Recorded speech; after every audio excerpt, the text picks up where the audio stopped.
Hi, Jerry Carrata here. As a part of this meetup, we reviewed and discussed several Apple videos from WWDC 2024.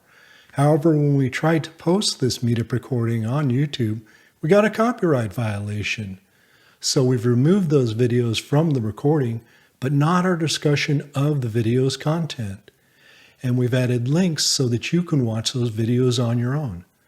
Sorry for the inconvenience, and with that, let's get started with the meetup. Cool. Well, anyway, I'm going to go back to this slide and we'll just start from here, where I was explaining what WWDC is.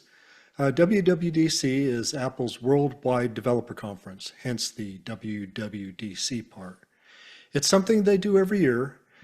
Previously, before they built the big campus in Cupertino, it used to be up in San Francisco, I believe at Moscone.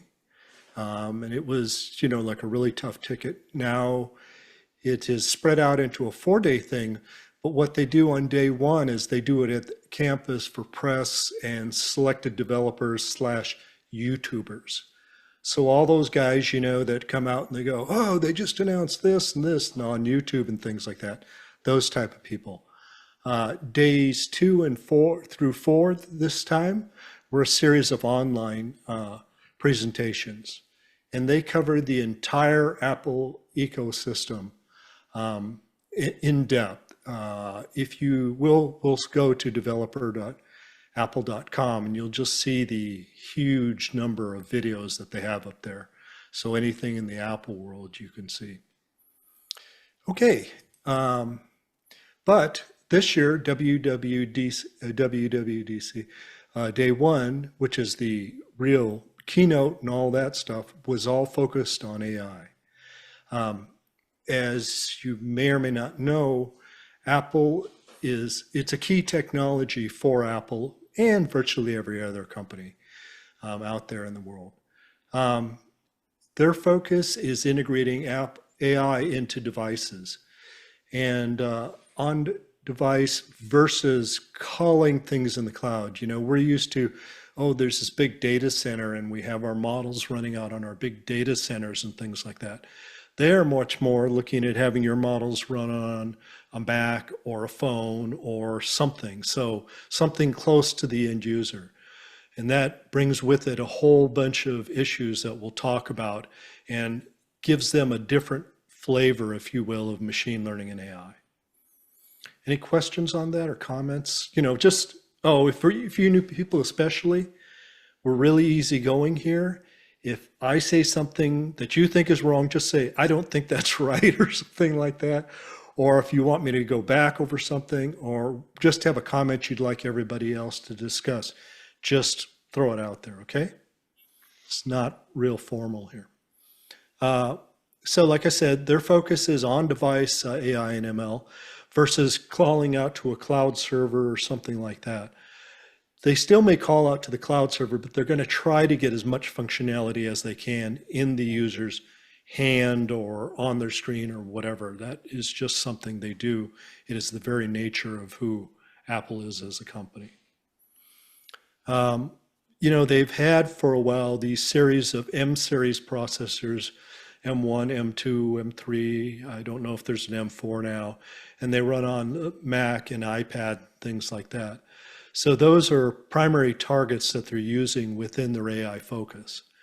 And they have a unified memory, and the processors and memory are integrated onto the same module for faster access. And let me just bring up a diagram of that. I don't know if you guys have seen this before, but this is kind of what an M-series chip diagram looks like. You have your CPU, and it's connected to this fabric, which is, think of it as maybe as a bus. I don't know if that's the correct word for it. And then the GPU is hooked to that. There's this neural engine they've had forever and have really not used too much until now. They have a cache, high-speed cache, and then they have a DRAM. Now, this is showing this little box here, this division line. On your M-series processors, it actually has a lot of the DRAM sitting kind of on the side of it. It's kind of integrated at a different stage when they manufacture the chip. There's also buses to the SSDs and things like that that they're not showing here. But even then, they put their if you ever crack open like an M series MacBook or something like that, you'll find the chip, this structure is all on the same substrate, if you will, or the enclosure. It's about yay big. That also has the memory chips on it. So everything is very, very tightly integrated. And that also means if you want more memory, you got to buy a new system, right? So it works out well for Apple. It is a very tight integration of system. So that's just the way they architect things. Jerry, and Dave has his hand up if you didn't notice. Oh, I'm sorry, Dave. Oh, hey, by the way, welcome back. Hi, Jerry. Thank you. I'll be able to attend for half an hour more. I have some other commitment come up, but I have a quick comment or question, if you may. Mm-hmm. So this DRAM that you said is integrated separately. Is it that multi-chip module technology that they're using where they have a bigger chip, but essentially to get the DRAM closer to the system, they have a multi-chip? Do you know if that's the case here? I don't know one way or the other. I'm sorry. Okay. I've seen. But you made that comment, right? That DRAM. Yeah, I've seen the substrate module. It is a piece about yay big or something like that. And the center of it is the CPU. And then I forget whether they put on the edge or if there's anything else there, but there's, various RAM modules on that same substrate, but it's not the same physical chip itself, if you will. It's just like Roger, do you know the correct term for that? When they package it like that, it's kind of like I think it might be chiplet is what I've heard that's like that. Yeah. I don't know. I'm not a Chiplets, Yeah. So that's the concept with the multi-chip module. You have different chiplets on the same big chip. So basically, maybe that's what they call it, MCM or. Okay. Anyhow, so that was my first question. The second question was, I know that with their processors, they tend to, as I said, you have fixed RAM at the point of purchase, and then you're stuck with that. Is it potentially because it is now glued to the, whichever way it is glued, whether it's a different chiplet in the same chip module or howsoever they do it, but that's because it's part of the, you cannot unglue it once it is manufactured that way. So is that what it is? That's my understanding. And my understanding is they also, I don't know how to phrase this, but they also have, it's a tight control manufacturing sort of thing of wanting to have everything all put together, because you don't want to have like your memory. Well, I don't even know if I haven't bought a laptop in forever, but in a desktop system, right, you have memory modules, and every once in a while they go wonky and things like that, and you've had to open it and reseat them and things like that. They want to avoid that in like a portable device or a phone or whatever sort of device, because these M series chips fit in things like my iPad has an M series chip within it, and you're not going to open that up and wiggle the RAM or SSD if anything goes crazy. Yeah, and I want to add that M4 has been announced and released. So they did have iPad Pro, the new one that they just announced earlier this year, and it's also available to purchase. That has M4 chip. So their M4 came pretty soon after M3. So M3, anyhow. Yeah. What about, so you mentioned the iPads. How about the iPhones? Do those have M series? Those, I believe, have A series processor. A series. Oh, okay. Yeah. Right. Yeah. And I don't really know, Roger, what the difference is between the A series. I think it's maybe a packaging issue because of physical constraints and things like that. But if you look at the layout diagram of how they're laid out, it looks like this diagram. Okay. Yeah. And so I guess what I'm wondering is, so the iPhone's latest series of iPhones would have the neural engine and all that to be able to run. The funny thing is this neural engine piece has been in here for It's Gosh, been I in don't there know. for 7 years. 7 years, is it? Thanks, Silly. A- It's been in there for a while, and A- they. A- Apple made a statement that their Apple AI would only be available on the latest iPhone during Right. during the recent conference. So they're certainly targeting higher capacity, processors that they haven't even yet released. So Yeah. Yeah. Yeah. So I do want to the add announcement a there, little just correction really, to that. just really quick, Deb. So the announcement right there has to do with, I believe it has to do with the number of tops that the NPU supports. So only the most recent A series and the M Pros support 35 tops. So that was the boundary that was used for that basis. Go ahead, Deb. Sorry. No, so that's what I was going to say. So iPhone 15 Pro, only that one, they will be able to support that in the iPhone. So they have released an iPhone which they will support, but I think that's the reasoning that Sally just mentioned. So just wanted to add that little correction. So Andrew, you're right that it's not going to be supported going backwards, but only iPhone 15, and that too in there, only iPhone 15 Pro onwards is what is going to be supported. The neural engines have been there for some time, as was mentioned by someone else. But Jerry, are you going to cover the differences between the neural engine and GPUs? Not really, because to be real honest, Dave, I don't really know that at that level of detail. Apologize. No Yeah, worries. if you've got something to enlighten us, please do. Yeah. But I'm going to move on then from this slide, if you don't mind. Okay. So this is what the genesis of our little catchy little thing was here. So what Apple has done is they've kind of renamed AI to be Apple Intelligence. So everything now is Apple Intelligence. And I had to put this like really Apple, Well, thing.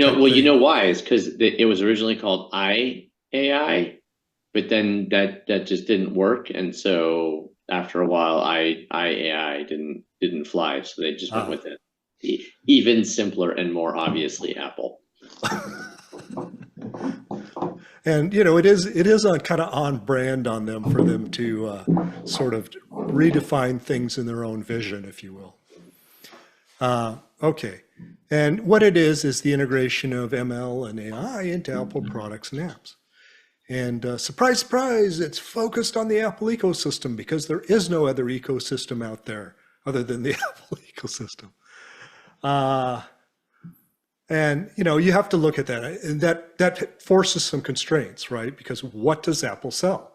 They sell some computers, okay, so they could put something bigger, like an NVIDIA chip, but no, they wouldn't do that, but equivalent to an NVIDIA chip in a device, and they do that, but they use the M series processor for that. But when you get down to their small devices, your iPads, your iPhones, now what's the iSet, what's that? I don't remember what it's called. The goggle thing? I don't remember. the Vision. What that's called. Vision, thank you. Thank you. So you get down to that, you're getting to something very, very specific that you have to engineer from a packaging standpoint, power consumption, all those sort of things. So not just generalized type hardware. Because they do that though, the focus is not on like, cloud processing and things like that. It's on the end user experience, which is also on brand for them, very, very on brand for them. But it does have some issues and things that it creates. I mean, with the phone, right? I don't know about you guys, but like once a day I go someplace where my phone doesn't work, or, I look down there and I got no bars, or I've got like one bar or something like that. You wouldn't think we'd still have that, but we still do, even though I'm 30 miles outside of Silicon Valley. Limited memory and compute, phones only got so many cycles. I don't know what the vision piece has in it. And if you're going to put like in the vision, if you're going to put like synthetic images in there, like, oh, go up here, turn right, turn left, or, the dancing unicorn going down the street or something like that. If you're going to generate those in real time, you're going to need fast response. So that creates a whole series of engineering challenges for them. And then there's security, right? Anytime you have a portable device, it can be left behind, like me, left my phone at Google at a conference, called them up the next day. Nope, can't find it. Then came Thanksgiving, called them up like 5 times every day. During Thanksgiving, somebody picked up finally on the 5th day, said, nope, still don't have your phone. So boom, 3-month-old phone thrown away. But of course, being Apple, they had upgraded from the iPhone 13 to the 14 or 14 to 15, whatever the current one is. So I ended up getting one of those. And which is good because as Dave pointed out, that's the one that runs the AI stuff. Okay, so moving on. Let's watch a little video here and you'll see, kind of get a gist as to where they're going with their products.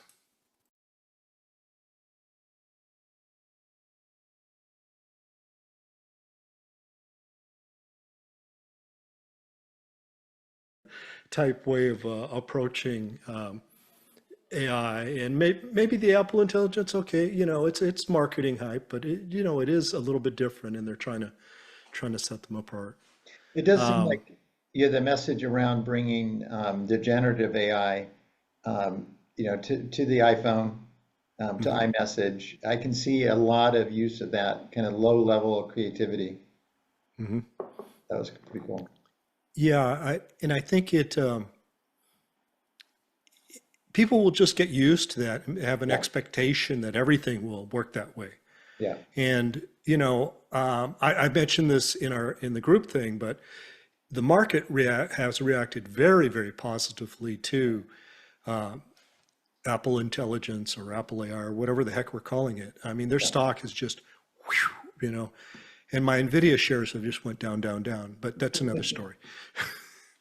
And well, I guess the real question is, what have we heard from their competitors as far as this level of integration of features, you know, across mobile devices? I'm not really aware of what else in the broader mobile ecosystem will have anything comparable. Can I take a stab at some of it? Yeah, go ahead, Dev, if you know anything about it. Just a little. So just wanted to add a few things, and Jerry, back to you on that. So Qualcomm is very, very active, no doubt about that. And so is Samsung. They are definitely adding a lot more stuff. They haven't announced at the I mean, Qualcomm has been more active in this space than overall I've seen Apple. But then that's Apple because they generally don't announce a lot of things upfront, whether they're research work or whatever they're doing. So when I go to NeurIPS and other conferences, I do see a lot of presentations and papers from Qualcomm over years. Qualcomm chips go in a lot of that's the one that Samsung is using, if I'm not mistaken. So definitely, you know, they have a lot of activity going on. In terms of Apple, I think they have become more open in the last publishing really good that. So they have maybe removed that cage where you cannot, you know, publish or whatever it is. So that's on the mobile side. Am I back? Audible? Yeah, you're back. Okay. Back. You went away there for a second. Okay, sorry. And then we have Microsoft. So they announced Copilot sometime maybe in April first week or sometime then, I don't know, maybe May. And that also had a very good reception in the market. And the Copilot for PCs and the PCs that they announced, those were received very, very positively, and Microsoft stock has also gone up. Not as much as Apple, because somehow Microsoft was also perceived as a front runner in AI compared to Apple. So Apple is more like a catch-up versus Microsoft was already publishing and had announced a lot of products with its OpenAI partnerships. When they announced Copilot, that also saw a bump of, I would say, from what is it, 300 or 400? I don't even know, 400 to maybe 440, 450 now. So it's all like maybe 7 to 10% bump in its stock price since that announcement. Whereas Apple saw a little bit more comparatively. Okay. I don't know if that helps. I'm talking at a very high level right now, of course. Yeah. Exact details of what Qualcomm is doing and how it is creating the whole ecosystem for its products to be integrated in with AI built in its chip.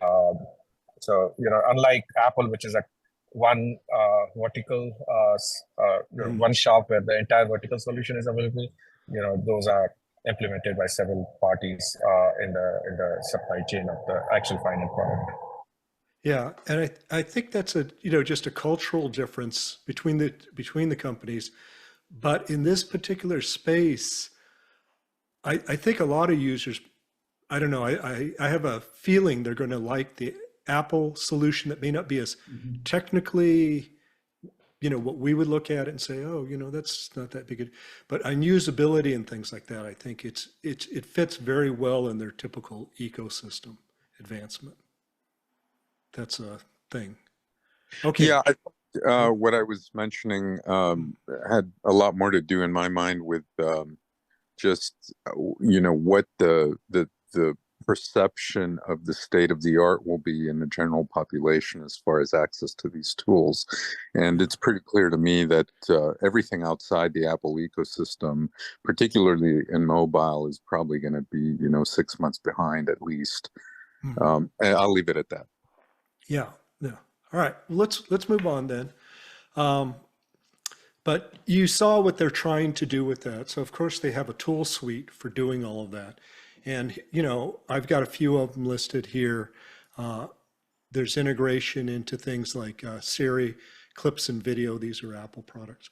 And then there's various writing tools that rewrite. And this is nothing new anyway, but it's packaged now in such a integrated way that I think the user impact will be pretty good on it. In the image playground, you saw that one when the person was created into an emoji. So now this person, they have like a whole emoji for this, a series of emojis for that individual. They can use various emotions, things like that. And then, you just got your base features and apps that they're just doing the stuff that we've been doing from a coding perspective for a long time, but in terms of putting it into packages and putting it more in the hands of general users versus behind some sort of company selling you, for example, object detection or sound classification or translation services. Deb, you had your hand up again there? Or are you still up, maybe? Okay. Okay, moving on. No problem. So we talked about, Apple having these little devices, so that creates some problems, right? An iPhone is not a Mac. It is closer to an iPad, but it's a heck of a distance from a watch or that Vision Pro. But how do you make then things work across all of these platforms? That's a heavy lift in my opinion, and they seem to have come back to this. And a lot of this, I'm going to go back to this slide just for a minute, is the fact that these chips are in a lot of those devices or similar architectures. So once you build whatever libraries you build for this device, you can use it in a lot of other devices. Oops. So that's kind of interesting. And then they have a software component that called Core ML that hides a lot of the limitations and the ugly, well, we've all done it, right? So the stuff when you have to I've got to convert this to from 32-bit to 16 or whatever on this device and so on, especially when you get out to the vision headsets or a watch or something like that is very low powered, very low performance processor, that sort of stuff. You're not going to be doing 64-bit logic on those sort of things. Okay. So how do you do development? Well, depending upon what you're doing, they have model support for, all the usual suspects there, your Whisper, Stable Diffusion, Mistral, blah, blah, blah, Clip, and, on and on. You can do the, and then they have Mac, iPhone 15 and Pro and Pro Max. From what I've seen, I don't know what support they have for 14 and previous. And for Macs, all the Macs have to be the M series processors. So you have to have like an M1, M2, M3, M4, whatever, be an M5 this year probably or next year. So whatever, the M series that uses that architecture. The workflow is very standardish if we're depending upon what you're building. Your training of your model, you use PyTorch, TensorFlow, JAX, MLX, and MLX I'd never heard before. And apparently it's a C, C++, Swift, ML framework. Supports AutoDiff and the computation graph optimizer. So all the good stuff you'd expect from it. And I will get ahead of myself here and say that a lot of this is in works, is in like really rough early stuff. So it seemed like they pushed a lot of it out into the WWDC June timeframe just to get it out there and say, hey, we're in the game. We're going to have this, typical Apple integration with our products. And, don't forget about Apple, because Apple will do it better than everybody else. At least that's what they say. Let's see, yeah. And, after you train your model, you then have to prepare it. You essentially have to convert that model from whatever format it is into their core ML format. So they have like a standardized format. And then you have to take that converted model and integrate that into your apps. That kind of, if you think about it, that's fairly logical steps, from an engineer, as a software engineer, I go, yeah, I can see that, this is. And everything will, kind of pipe together, things like that. Let's see. Alrighty. Here is kind of the workflow for all of that. You have your app that you create, and I don't know how many of you have experience building phone apps and things like that, but there's a lot of plumbing in there. If you want to do that, there's a lot of plumbing, but Apple makes it pretty easy. But it is what it is. It's a small processor on a small form factor device. You have to live within maybe 2, 3, 4, 6, I think, screen supported resolutions. I don't think the older ones are, when you start building apps these days, are supported beyond, I don't know, maybe like, 2014, 2015 timeframe iPhones. So things like that. Then you do your typical training, and they have libraries for vision, natural language, speech, sound analysis, or you could use your own.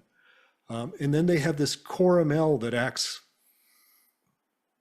is a shim the right term? Does anybody have an idea what we would call that? I mean, but it kind of is this kind of like middle layer here where it hooks things in and kind of hides all the stuff in your model and converts it to what the lower layers are expecting. Hey, Jerry. Okay. Yes, sir. So one question I'm trying to figure out the answer to here is that at one point you listed a bunch of different models. And in here, if I'm understanding, there's a bunch of models here.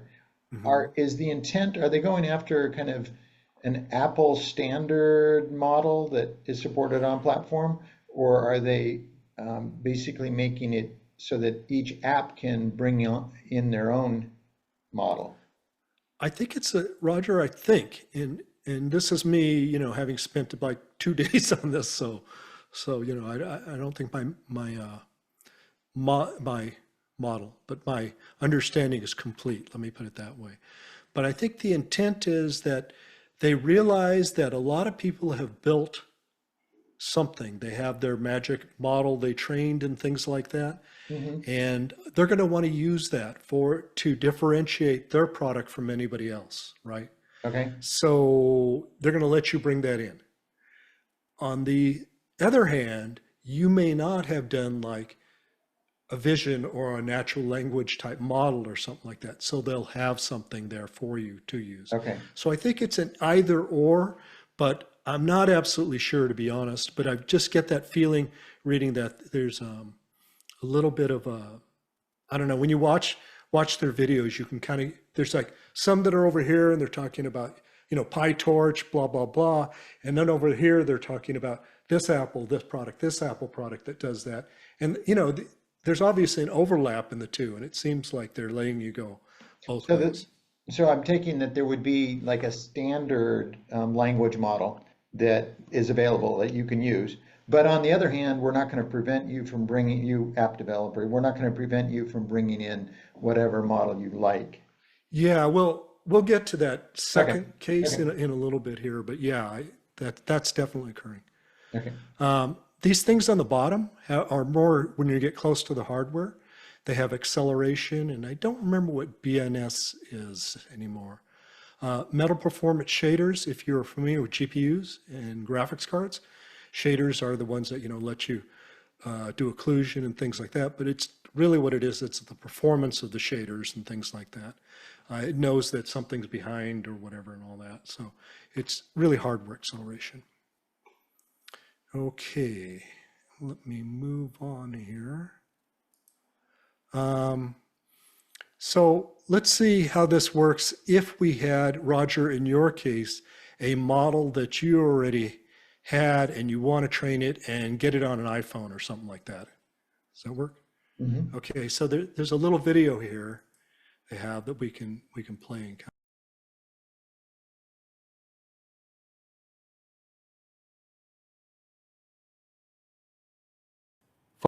okay, I'm going to stop there. So that's pretty generic sort of stuff, right? So nothing that people haven't done before. So you can take your skills and still use those even though your target is an Apple platform, which is good, right? Because we've invested a lot of time in building those skills and things like that and working with those. So that's a good thing. Well, and I think importantly, we've also all invested all those skills and then had Apple launch their version of it and had none of them transfer, right? So no, it's not magical, but for Apple, sometimes that's a pleasant surprise. Yeah. Yeah. I think that was all straight Hugging Face. The only line was instead of device equals CUDA, right? It was the device equals your Apple M chips thing. Okay, sorry about Swift that. being a great example, where you had to throw everything away that you'd ever learned about anything and start over from scratch. Yeah, I have been a member of the Apple developer program for probably a decade now. Not that I ever built a lot of applications or anything, but I just joined really to not lose touch of what they were doing because sometimes, oh, we're going to use Swift or we're going to use whatever, and we're not going to support whatever. So, and they're such a big company, right? So you don't want to lose touch of that because if you're going to ever build something that's going to go on a phone, it's got to run on an iPhone. And you could spend a long time ramping up or, re-ramping up if you haven't been at it for a while. So just a thought. Okay. Hey, Terry, one question Uh-huh. maybe to you or everyone, I guess. Is there any information on what exactly this unified memory architecture is? This is not high bandwidth memory that's typically used on GPUs, is it? Or yeah, just trying to understand what the bandwidth and is there any information on that, or like how is the memory architecture different from? Yeah, I can't answer your question, but I'm pretty darn certain they're very, very proud of their architecture. So I'm pretty darn certain it's out there somewhere. I'm just sorry, I don't have the information personally. Yeah, Okay, no but worries. yeah. Where I'm going, by the way, is if you go to developer.apple.com, they have that's where a lot of these videos. And if you look up the WWDC 2024, literally they did 5 days worth of videos. I don't know how many streams simultaneously. So there is way more. If you want to shoot your summer, the rest of your summer, you could probably do it just watching those videos. So, yeah. But good luck on spending all the time. No.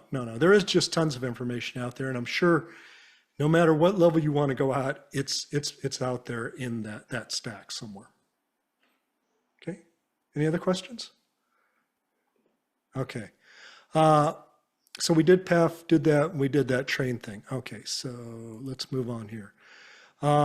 So great, you got your trained model. So what are you gonna do? How are you gonna train? How are you gonna deploy that thing? So let's pick back up. Pick back up in a moment on that. So your app invokes something called core ML to load and execute the module. Yeah. And your various UI displays output the result. You know, if you're going to make the emoji of your friend, it shows the emoji of your friend. Now, that in and of itself is covering like tens and 20s of hours of somebody who knows how to work with the Apple framework, their UI type stuff. You know, if you think about just building these things, right? Because there is an expectation of users like on an iPhone that all the applications will have a similar look. And so, you know, you're going to need a UI designer on your team that is trained in Apple sort of stuff. Or at least go by their style guidelines and you get the very generic one. But if you want to differentiate yourself, you probably going to want to spend a little more time and effort on that. So that's my comment here about that. It takes time and uses a separate development process and or team to deal with all this UI sort of Apple-ish sort of stuff. Okay, but I'm going to skip. Oh, go ahead, Roger. I was going to say that's true whether your app includes AI or not, right? Yeah. And in fact, what you want is access to people that they don't necessarily need to know the AI, you know, and ML stuff, because that's where you come in. But you need them to know all these design rule guidelines and things like that. There's literally, you know, hundreds of pages on this stuff if you look at the Apple developer guides. So like that was going to be one of my questions. So, you know, I'm more and more of the code I write is actually, you know, Copilot writing the code. When it comes to UI, did they make any mention of agents that accelerate the UI development? Because it could bring the style with it, right? Yeah. I did not, but I will say I didn't spend any time looking at their tooling all that much. Okay. In terms of, I don't know about the Apple intelligence specific stuff, but there are like plenty of agents just kind of out in the wild that are pretty decent with stuff like Tailwind and UIs in general. So I imagine it wouldn't be too difficult if they were inclined to implement it. Okay. Cool. Would you say you can get, if you're more familiar with that, would you say that you could get by with using those instead of hiring somebody on your team or subcontracting that out, or do you need to still do that? It is, I would say that most of them, or at least in terms of the open source options, are probably closer to a junior. So what I might do is use that for UI prototyping and be able to get the vast majority of my UI functionality done, and then just take it over to a designer for a touch up kind of thing. Gotcha. And that's the state of the art right now. A year or two from now, it'll probably be different.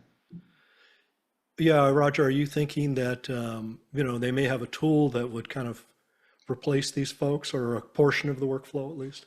I always feel like there's going to be kind of whoever was speaking there, that it kind of the more senior roles are going to still be there, but a lot of just the cranking out the code is more and more of it you can, you know, just type a description and you get the functionality you expect.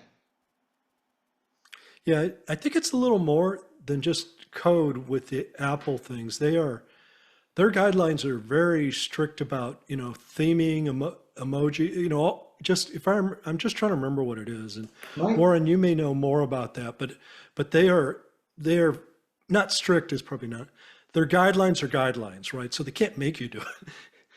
But they have worked through that process and deployed applications to literally millions of users, if not billions, and said they know what works and what people like and what they don't. So it wouldn't be wise to ignore their advice, I think. My intuition, though, is that the generative models are going to be pretty good at following style guidelines.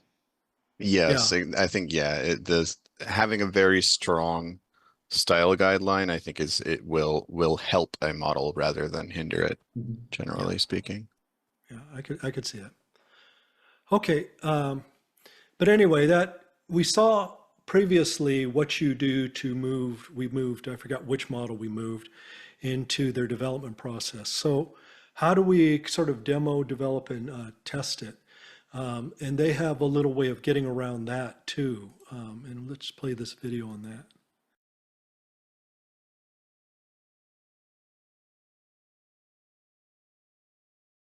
Because this work can be going on in parallel, right? All that stuff we talked about in terms of making the app look right, work right, all of that. But you're still going to have to be, if you're dealing with the model and things like that, doing a dev cycle on that. You're going to be debugging that, improving performance and all that. So it's kind of nice that they have this execute torch tool. I don't know if Apple made it or if the community made it or where that came from, but you saw it running there on his iPad.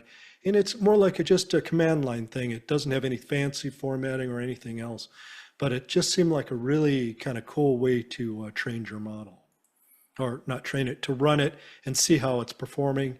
And then you can go back and say, oh, my model isn't quite working, and not disturb the UI guys and go back to your model and tweak it and tune it and doing that sort of thing. So I thought that was a pretty neat thing. Any questions on that? That's fairly Hey, straightforward. Jerry, Right? I don't know Yes, if this sir. is super important, but I Mhm. couldn't really tell what was going on there. It looked to me like maybe he actually was like writing some Swift app and then just using Execute Torch to pass the model into his Swift app. Yeah, it may do that, Ted. I don't know how the exact, the details of the plumbing. I'm sorry. Yeah. Yeah, but it is running that little app on his, on his iPad. And it was interesting because he probably built the other one. The other part obviously would have been built on a, much more robust computer. You wouldn't be doing that on an iPad. And then he was deploying and running on the target device, Mhm. which is good to see. Is this thing going to be a real dog if I run it on a phone, or whatever, or if this thing this iPad doesn't have all the latest memory and all the latest whistles bells, is it performance going to be bad, that sort of thing. Yeah, I mean, this isn't necessarily a complaint or anything, but it seemed like maybe he vastly oversimplified the process, because I thought he said something like, oh, let me just include this Llama 2 tokenizer. And it's like, wait, where did this Llama 2 tokenizer.h or whatever come from? Like, this Right. is not like obvious. That was not in your previous PyTorch, Again, Yeah. I'm not saying this is a nitpick, but it just seems like, there's still some Yeah. work to be done here. Well, I mean, Ted, it's pretty classic for Apple to gloss over those types of details. And I really, really doubt that we're going to see, a flat performance curve across all devices, or that we're going to see their developer tools be capable of, doing things that we know are necessary in order to run really large models on less capable GPUs. Automatically. I think there's going to be a lot of tuning that you're going to have to do as a developer to get that to work consistently across the entire ecosystem. Yeah, I think that's a fair point. I'm simply saying, though, just assuming you have the screamingest, fastest iPad, whatever, just to get all the plumbing right, that this model that I fine-tuned, it seemed like he made it look easier than it probably will be. Yeah, you're probably right. I guess the point that they were trying to bring across is you actually can test it on your target, devices, things like that, relatively easy. It's not a fancy interface and things like that, but from a project management standpoint, if you're thinking about it, that means, like I said, you can have some guys working on all the, cool branding and all that sort of stuff while you're out beating your head against the wall on why doesn't this model work as fast as I want, or whatever, not working well enough or whatever.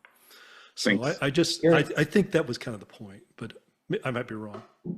For what it's worth, Jerry, I just looked it up because I wasn't familiar with Executorch. It sounds like that's not an Apple specific thing. That's a pytorch.org thing. So yeah, okay, cool.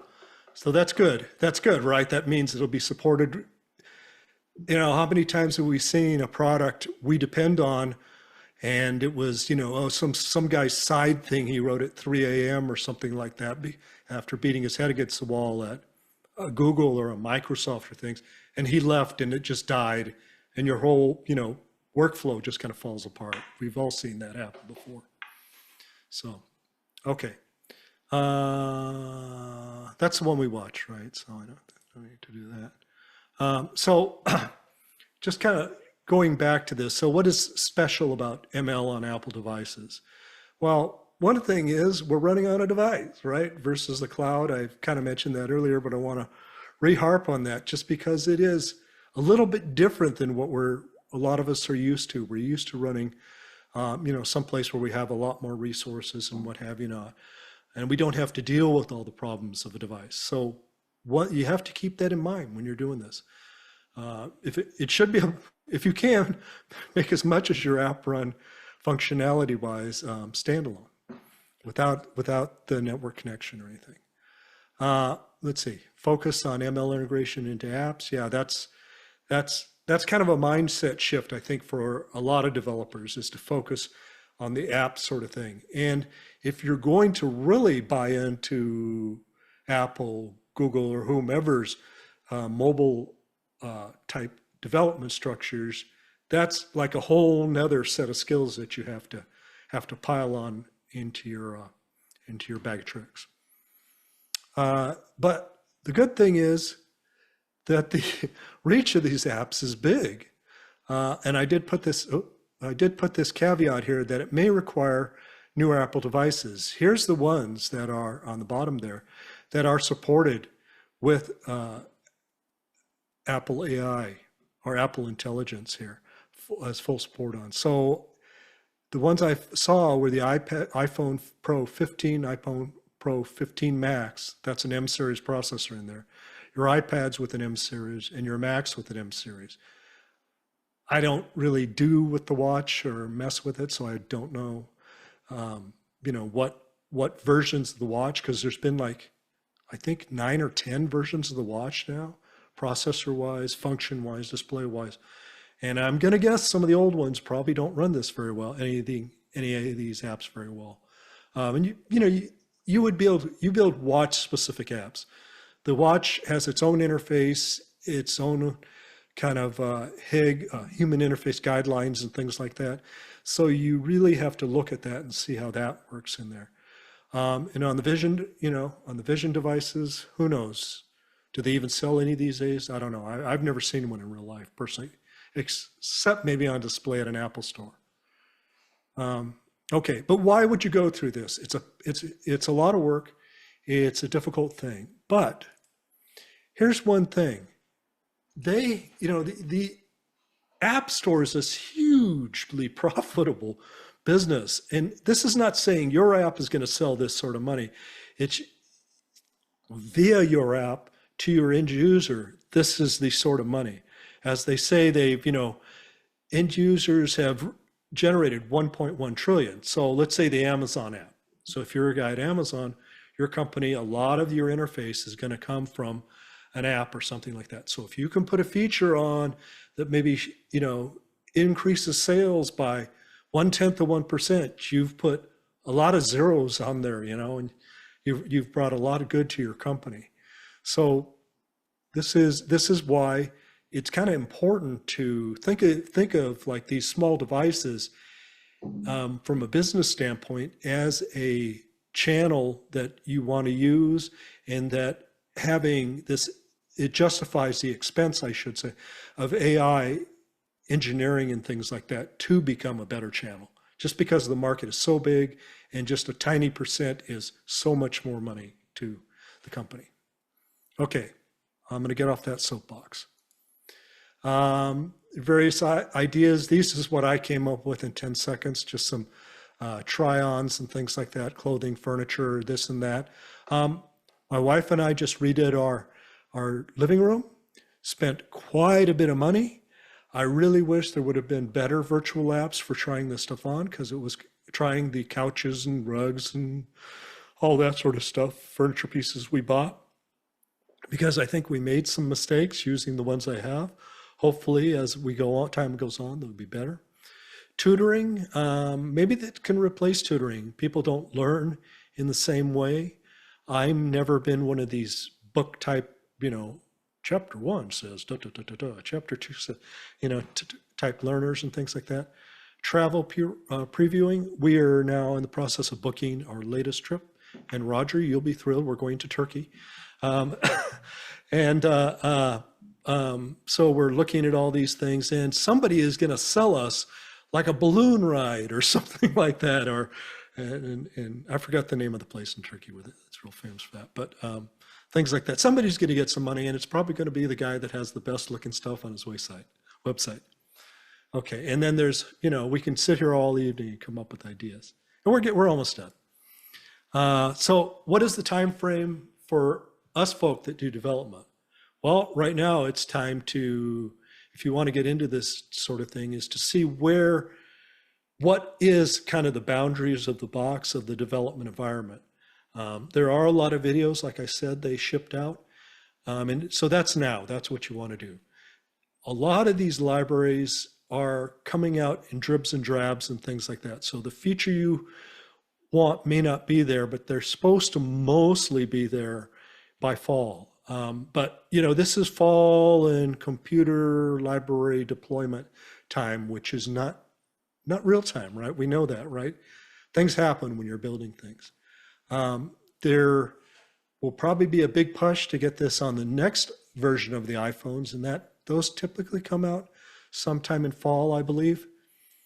So you can look for that, and because they want to sell into the Christmas season. Whose kid doesn't want a new iPhone for Christmas? That sort of thing. Okay, and the last slide here, and I'm just finishing up. There are a plethora of resources, and these are some of the videos that we watched, I showed pieces of, and things like that, but there's a ton more. I think if we go, let's just go here. Yeah, so here, just the WWDC. Oh, look, the first thing they have up is all this machine learning stuff, but they only have just a fraction. It just goes on and on and on and on. So you can get a lot more up here. And these are just the big sessions. So as you start one of these, if you go down into one of these like this, exploring machine learning, it'll sort of, spiral out into dozens and dozens and dozens of them. So this is a good resource for you. Let's see. The ones I've looked at, I think I've looked at all these to some degree, and they're all pretty good. They tend to be Apple has a format they follow, and you can tell that they restricted every single person that was giving a talk to that format. So it goes, this part first, that part second. So it is kind of easy to watch, but it's like, oh yeah, I'm going to skip that now and just get to the meat, that sort of thing when you do it. Okay, and I think that's it in my talk. So let's open it up for questions, comment, just general chatter, that sort of stuff. Thoughts, ideas? I had a question. One of the things that sounded appealing to me at the beginning is the idea that they're going at AI on the edge. And I feel like you're looking up, is that? I'm trying to figure out what you mean by on the edge. You mean edge like devices? Sorry. Edge devices. Yes. Yeah, yes, on my iPhone type of thing. Yes. And the thing that I kind of like about that is that it seems like a lot of the innovation now is irrespective of the model size. You let me have this huge computational model that I spread over my cluster because it's a little bit better on some sort of performance spec. And that seems to be where the innovation and development effort is. So I'm encouraged by the idea that somebody's trying to get something smaller. They're motivated to make it more efficient, run on, less is more, less power, less memory, et cetera.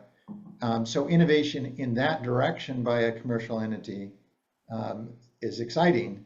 But as you went through, I realized I didn't hear a lot about innovation on that level. It's more like productization of AI rather than any sort of AI innovative, other than maybe that ML core thing. Yeah, I did avoid it, certain areas that I didn't know as much about, Roger. I'll be really honest about that. So there is probably some more in there that, you could probably dig around. Like I said, if you go to the developer@apple.com type section. WWDC is a developer event, but most of the day one stuff where I took this from was more as much for press as it is for anything else. So it was a little back down. And the way they run it now, as I said, they only do it in live and have the big production and that sort of stuff for the first day.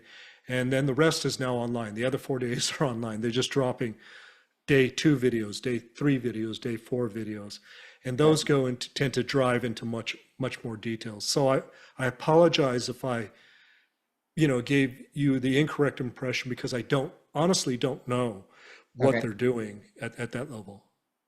So sorry about that.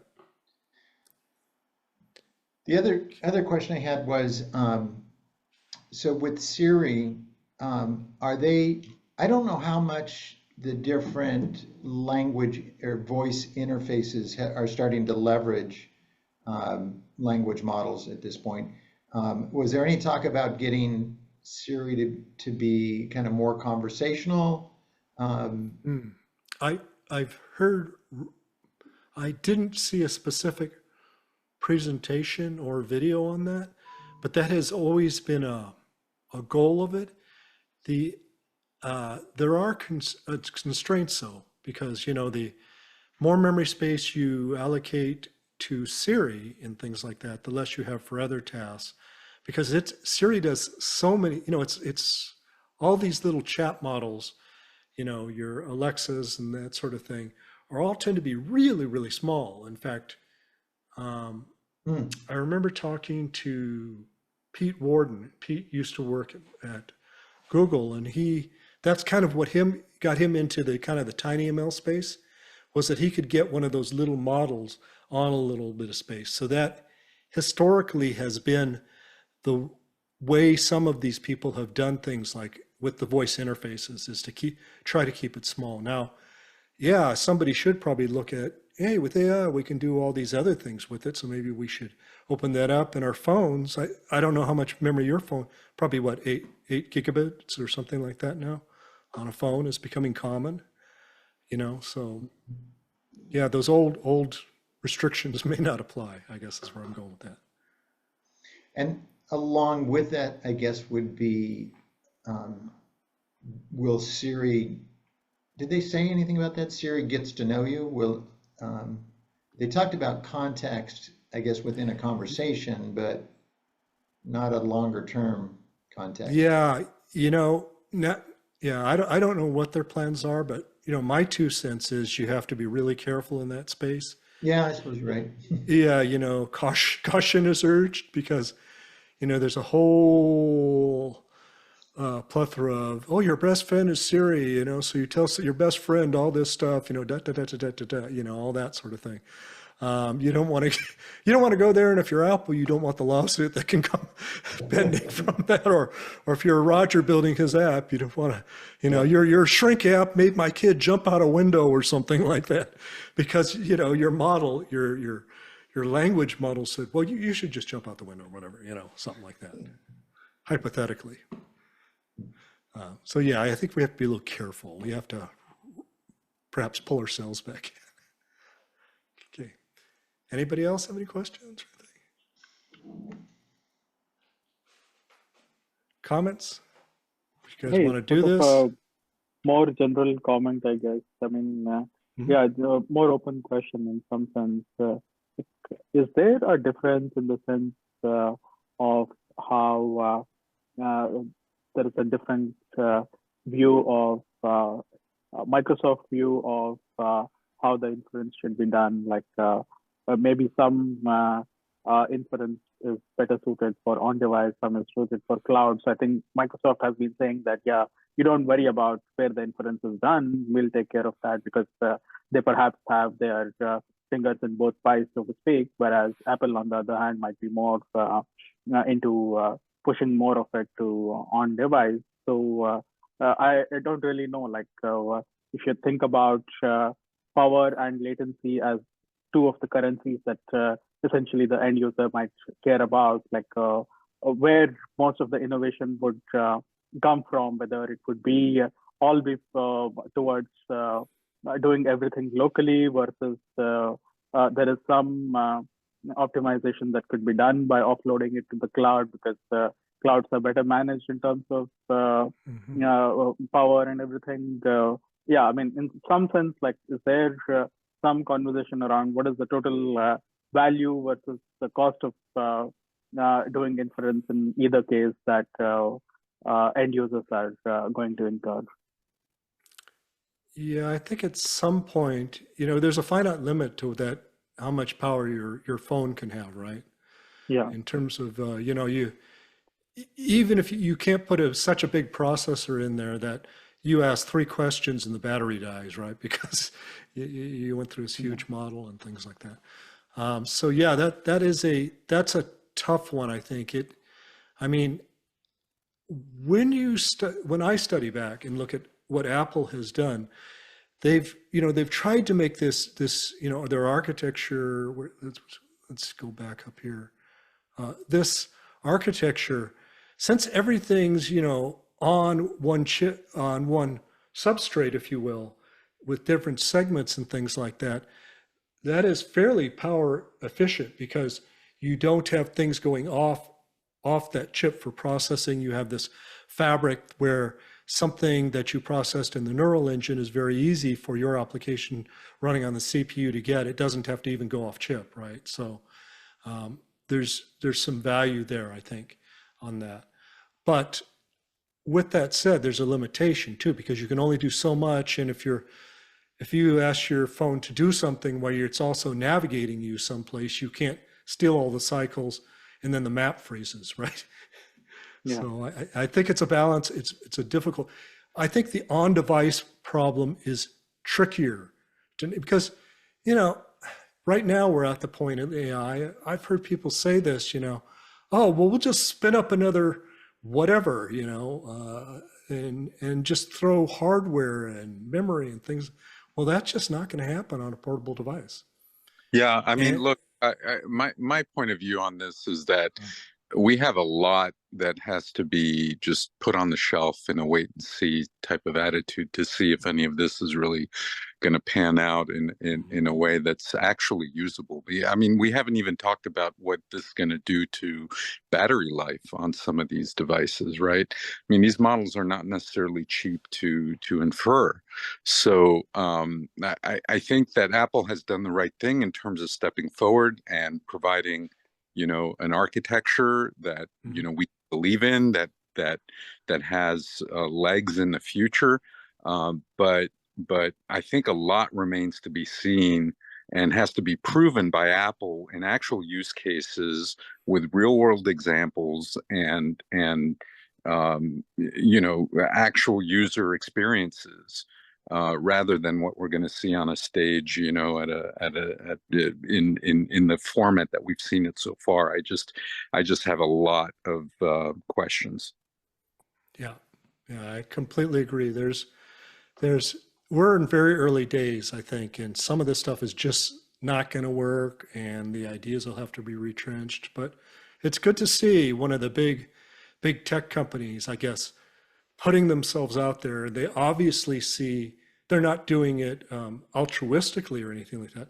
They obviously see a big market to it. And I'll kind of circle back to the beginning when I said that, I was just shocked. First day WWDC, they, had like, boom, boom, boom, boom, here's our top 10 announcements. And their stock shot up hugely over that. So at least the market analysts think that there's something there. I don't know.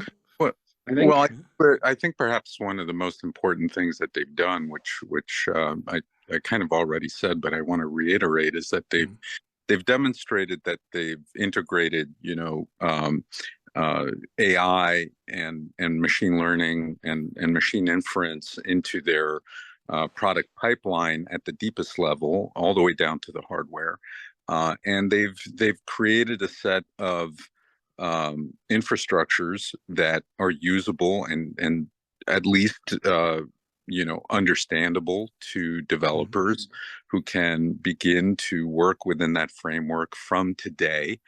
And then that provides a path forward, right? And I really haven't seen the same kind of approach in that type of integrated way across an entire product line come from any other technology company on the planet. It just hasn't happened yet, right? So I think that a lot of people have some catch up to do, at least on the messaging part, and certainly in terms of the vertical integration and horizontal integration that Apple has demonstrated. Yeah. The thing I wanted to add on this topic, the good news for Apple is that there's so many people interested in working on making models smaller, faster, and so they don't actually have to figure all of this out, you know? If they did nothing, I mean, I'm sure they're going to work hard, but if they did nothing, basically the whole industry is going to come to them in terms of making models, smaller, lighter, getting the quantization as small as possible. There's people trying to run LLMs on Raspberry Pis. So if it'll run on that, it'll run on your iPhone, And so that, I think, works in their favor, is that's just going to come to them for free.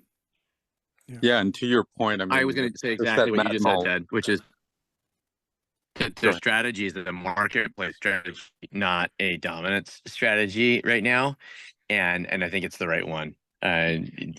Enabling a marketplace is a huge way, whether that's M&A, which I don't think anybody mentioned yet, but I think is a huge play for them here, by having it run through their platform, and their platform is fully vertically integrated. They can see how not only what it's doing, they can see how well it's doing relative to all of its competitors in incredible levels of granularity.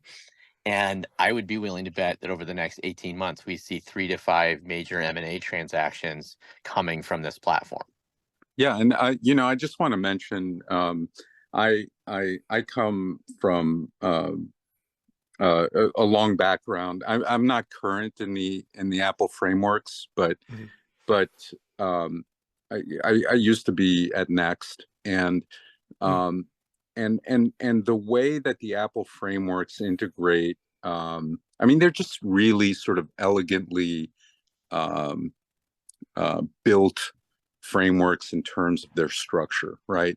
So like text boxes all have the same capabilities that any text box anywhere that you put it in any app will have the same capabilities, right? And I'm not sure that that same level of careful thought in terms of how the APIs connect to each other and how the capabilities are able to flow through the entire ecosystem is matched in other frameworks. Someone else is going to have to speak to that, but it's certainly true in the Apple ecosystem. So that if you build, for example, a grammar feature that talks to the text API that Apple has provided, then that grammar feature is going to be available across all devices in any text box anywhere you see it.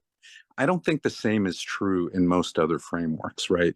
And that's something that you just said, the word granularity, and what you were speaking to, that deep thought that has existed in the Apple ecosystem from really talented software engineers and software architects from the late, actually the mid 90s and earlier, right, is really coming to fruition today. And I think we're going to see a lot of dividends paid from that.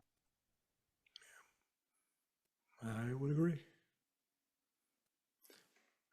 All right, anybody else? Okay, I guess we are done it then.